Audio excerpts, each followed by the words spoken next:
What's up guys, Braden here is SuperATV, and today we're going to be showing you how to install SuperATV's 12-inch single row light bar on this Can-Am Maverick X3. So let's get right to it.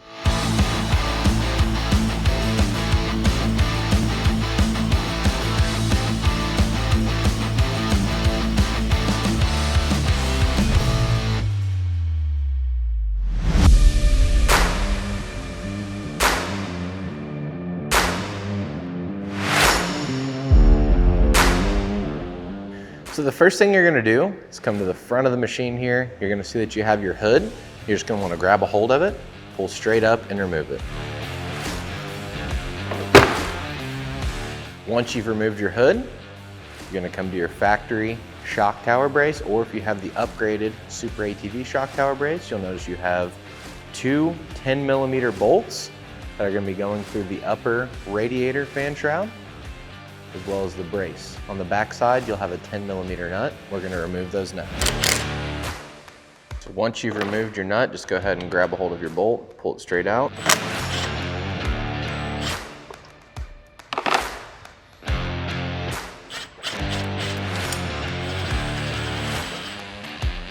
So now once we have our hardware removed, we're gonna go ahead and grab our bracket provided in the kit specific for the Maverick X3. We'll grab a hold right here, pull straight out, and our bracket will just slide right in, like so. Then you just want to align the holes in the bracket with the holes in your brace. You're going to grab your long hex-headed hardware out of the kit, as well as your flat washers. Install the flat washer to the hex head, just like so. Now we're going to slide our hardware through, just like so. Should protrude out the back side where we can get our nut installed. Before we start our nuts, we're going to make sure that we get our hardware in both sides. So we're just going to take our nylock nut provided in the kit, slide it onto the back side, and then just start our bolt into our nut. It's kind of a tight area, so I prefer to thread the bolt into the nut instead of threading the nut onto the bolt. There we go. So we have that one started. Now we'll go over to the passenger side and do the same thing. Once we have our hardware started, we can go ahead and fully tighten the hardware.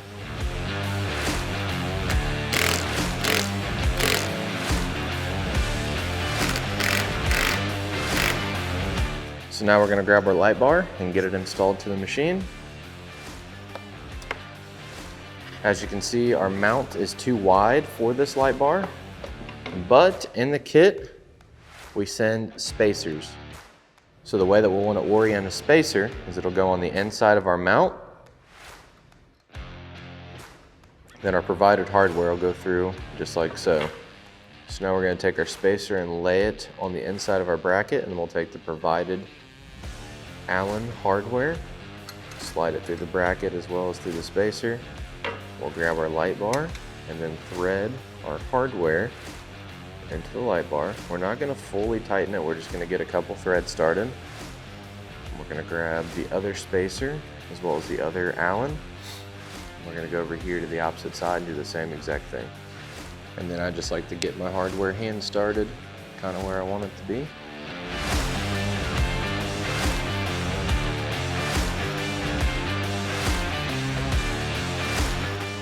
So now that we have our light bar mounted, the next thing we're going to do is move on to the interior removal. The first thing you're going to do is remove your seat, and then we'll continue by removing some panels. So on the front of the X3 seats, they have a 13mm bolt on either side holding the front seat tube onto the frame. We're going to remove those first, and then we have some 18mm nuts down through the back side of the seat we're going to be removing.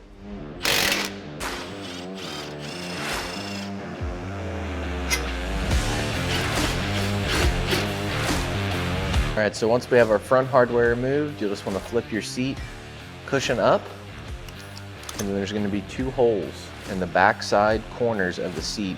You want to line those holes up with the 18mm nuts located down, securing the seat to the frame. So ours is lined up, so we're going to drop our socket through. I like to just use a socket with an extension. And a lot of times they stay down in there until you remove the seat.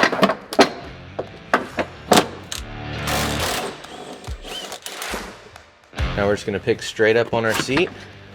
And I like to just kind of tilt mine to the side to where I can get a socket on my seat belt screw. If you have seat belts, if you have harnesses, you won't have to worry about this step. So we have our seat flipped up. We're gonna come right here and remove this portion of the seat belt. It's a 16mm socket. Let's pull it out. What I like to do is pull my hardware out, throw it right back in the seat so we don't lose it. Grab my seat belt, slide it out of the way. So now that we have our seat removed from the passenger side, we're gonna reach straight in and grab a hold of our trim panel. And this trim panel just is held on with snaps. So you'll just pull straight out on it. So you'll just pull straight out and pull down and up to remove that panel. And then we're gonna go to the next panel forward. Do the same thing, we'll just pull straight out on it. We'll just grab this panel, pull straight out, and then we'll just kind of slide it over and lift up and remove it. So the next thing we're gonna do is grab our light bar wiring harness, and we're gonna look for this plug right here. This plug is gonna be what plugs into the light bar itself. So what I like to do personally is route this plug up to the light bar, and then we'll route everything else to the locations that they need to be in. So we're gonna grab it. So we're just gonna continue routing this wire all the way to the front to where we can go to the front side of the machine and reach through our grommet and pull the wire through. So if you continue following your tunnel all the way up to right above the driver's side gas pedal, you're gonna notice that there's a rubber grommet. You just wanna feed that wire directly through that grommet to where you can come to the front side of the machine and fish it through so we can make our connection on our light bar. It's kind of hard for us to show you up inside of there. It's a really tight area. But if you go to the front, you'll be able to see where some factory wires are routed, and you'll just want to make sure that you route that light bar harness in the same location that those wires are protruding through that rubber grommet. So we're just going to reach here to our grommet, feed our wire through, then we're going to grab our harness for our light bar, the plug that's right off the light bar here. Like so. You want to make sure that it snaps. I like to pull on it a couple times and make sure we have a good solid connection. And then what I like to do is just take a zip tie, and we'll just zip tie this harness up. We'll do that now. So we're just gonna take a zip tie, run it underneath our harness, and then just find a piece of the factory looming to attach your light bar harness to, just like so. You don't wanna cinch it down, but you also don't wanna leave it loose enough to where it could get to the point of where it could fall down and cause interference.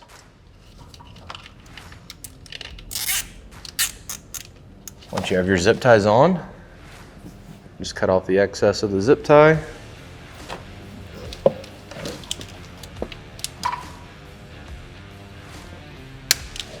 So now that we have our light bar connected to the harness, what we're gonna do is come right here to our rocker switch panel in the front. We're gonna reach in behind, here, and we're gonna push out the cap. These can be kind of tight sometimes.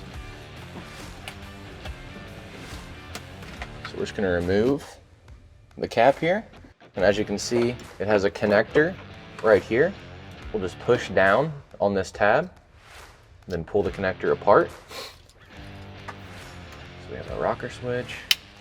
We'll just feed the connector down through the notch that we just opened up here, and then just slide our light bar plug, a rocker switch, right into the factory location. Should lock into place. And so what I like to do is go ahead and route my wire the way that I want it to be routed. We'll just do something like this, and I'm probably going to zip tie it up to the factory harness there. We'll just kind of let this lead, this plug, this connector hang down, and we'll come back to the other side and make the connection. So we're going to grab our connector off the back side of the rocker switch, and then the one on our harness. Go ahead, make the connection, make sure that it is fully seated like so. And then the next thing we're going to be looking for is our hot and ground leads. As you can see, we have a red wire and a black wire, and they have big eyelets, big terminals on them. So once we have our rocker switch harness connected to our light bar harness, we're gonna grab our 2 power leads. So we're gonna have a hot, which is gonna be the red wire, and a ground. Now, as you can see, these terminals that are pre-terminated onto these wires are set up to where they could go into a battery. I recommend wiring the hot to a keyed on power source, which means whenever you turn the key on, you have power. Whenever the key is removed from the machine or in the off position, there will not be power going to this wire, so it doesn't run your battery down, you know, especially on side-by-sides. That's just the way that I personally like to wire it in. This is going to be a ground, so you could use a chassis ground depending on what machine it's going on. We're working on an X3, so it has a nice little terminal bus bar here to where we have a keyed on power source for our red, as well as a ground. But in order to connect to it, we're going to have to cut these terminals off and terminate new, smaller eyelets to accommodate the bus bar. So that's what we're going to do now. So we're going to take a pair of side cuts. We're going to go ahead and cut these terminals off, just like that. And then we got to strip the coating back off the wire. So I have a pair of wire strippers here. They work really well. So then what I like to do after I get the coating off, I just like to twist them up real tight.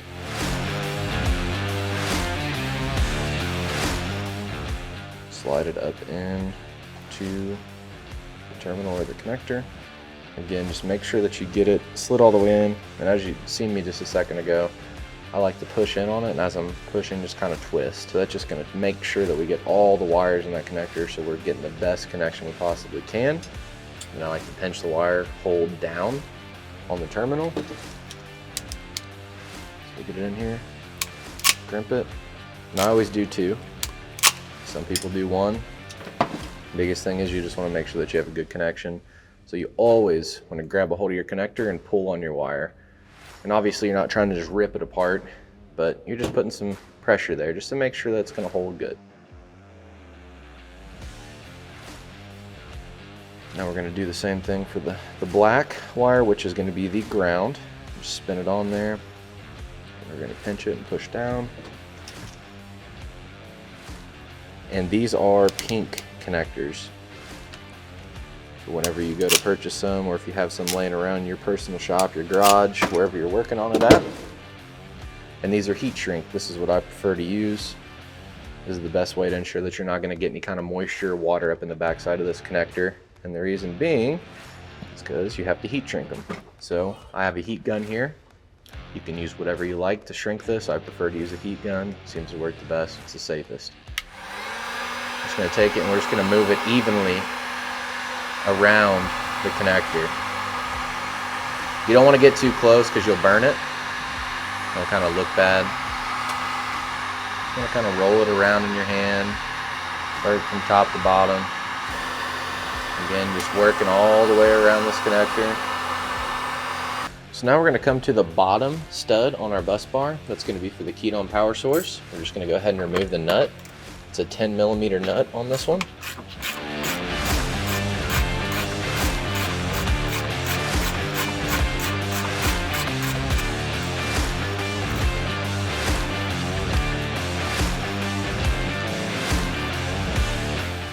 So we'll slide our hot side of our harness on. Once we have it on, then we can just go ahead and fully tighten down the stud. It's very important that you get this nice and tight to where the wire doesn't move.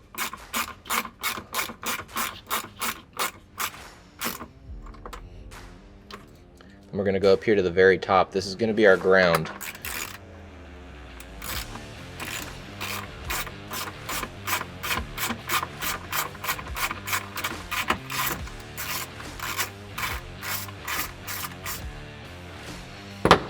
Take the ground wire, connect it on.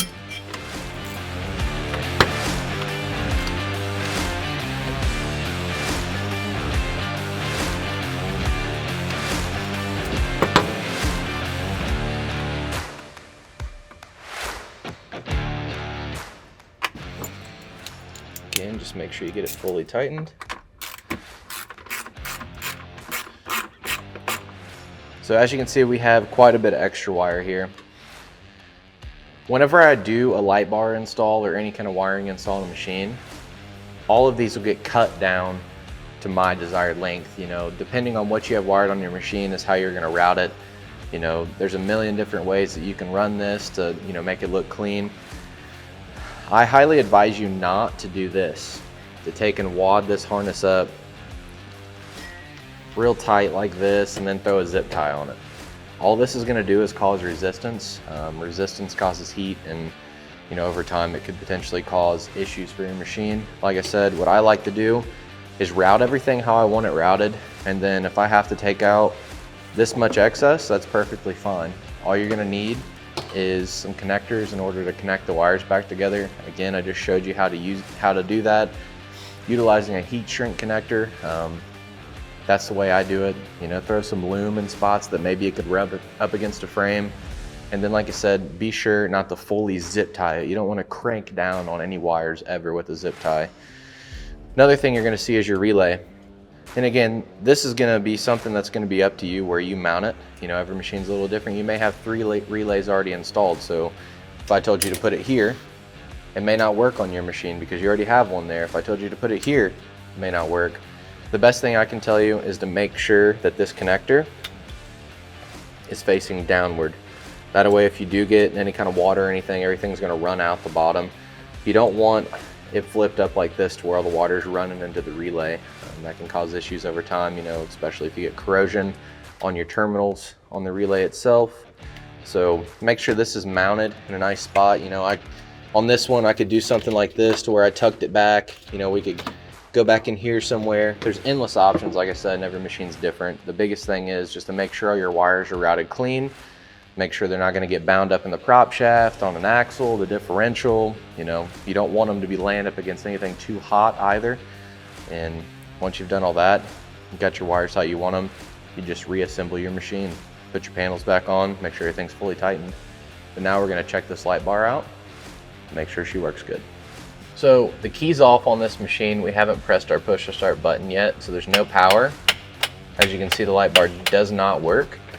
We click the power, look, the switch immediately illuminates and it functions. As soon as we pull the key, kills the power, light bar does not work anymore. That's exactly how yours needs to be wired up. You don't want this switch illuminated all the time. If you did that, that means you hooked it to an all-time hot.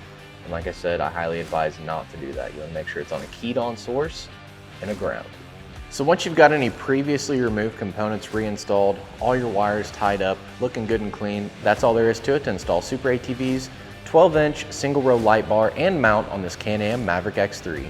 Be sure to check the description below to pick one up today. And while you're there, drop a like, comment, and subscribe. Thanks for watching, and we'll catch you on the next one.